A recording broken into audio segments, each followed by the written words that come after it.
Welcome to Rambam in Depth. Today we'll be discussing the Rambam Hilchos Mechirah, Perek Zayin, Halacha Aleph, Halacha Beis. The Rambam rules as follows: Misha nasan hadamin. Someone pays money for a purchase, but he didn't do Meshicha on the produce. Meshicha is pulling it, which is the act of acquisition. Even though the purchaser does not acquire the property, the movable property, as was explained in an earlier section, but nevertheless, anyone who retracts, whether the purchaser or the seller, has not conducted himself in a Jewish manner, it's improper, even though it's legally not a binding transaction because it was only the transference of money, but no Meshicha, but nevertheless, it's not a Jewish way of doing things, of going back on your word. And the penalty is v'chayev likabel mi Shepara. He's liable to receive a certain kind of curse, referred to as mi Shepara. We'll soon see what that means in the second halacha. But afilu nasan heiravin bilvad, even if he only made a deposit, kol hachazer, whoever retracts any of them, any of the parties, mikabel mi Shepara, has to accept this kind of curse. Ketzin mikabel mi Shepara. How does one receive the mi Shepara? They curse him in Bezdin, in the court. They say the following: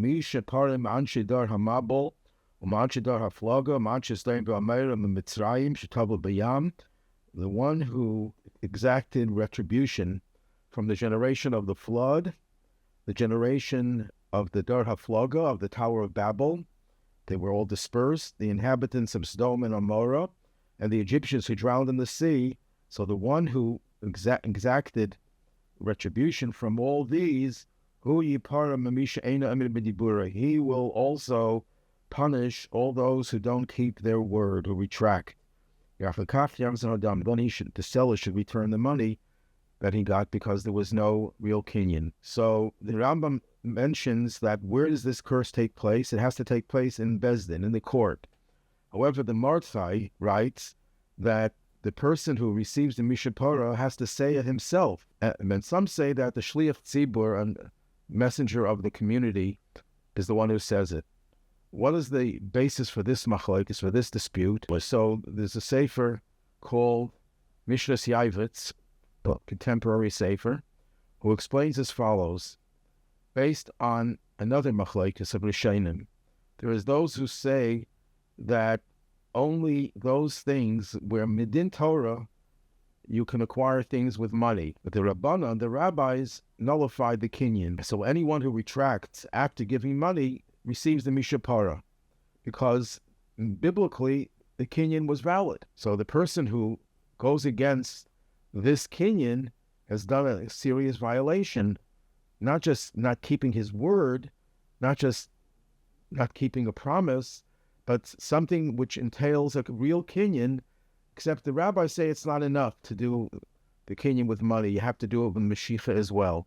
So in that case, he has to receive the Shepara. However, in a case where someone purchases something that didn't yet come into this world, something that hasn't yet materialized, and there's no kinyan, neither rabbinically, neither biblically, that person, these Rishonim hold, do not have to receive the Shepara because there's no kinyan.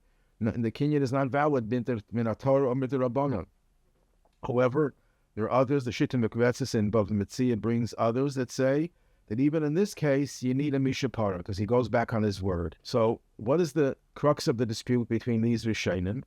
Those Rishonim who say that the Shepara takes place only in a case where there was an actual kinyan min Torah, because they hold that the Shepara is a consequence of the financial obligation that the kinyan brought about. The kinyan generated a financial obligation, because even after the Chazal, even after our sages enacted that money alone is not enough, and that both sides could retract, legally you could retract, not morally, but legally, but there's still a certain obligation that still is there. The rabbis didn't nullify the obligation of the Torah. The rabbis just said it's not adequate, it's not enough. And therefore, by going back on your word, you're nullifying an agreement, an obligation that really devolves on you. But when there's no kinyan whatsoever, for example, in the case of a person who buys something that didn't yet come into this world, where there's no kinyan, then there's no Shepara because there was no financial obligation. It was just words.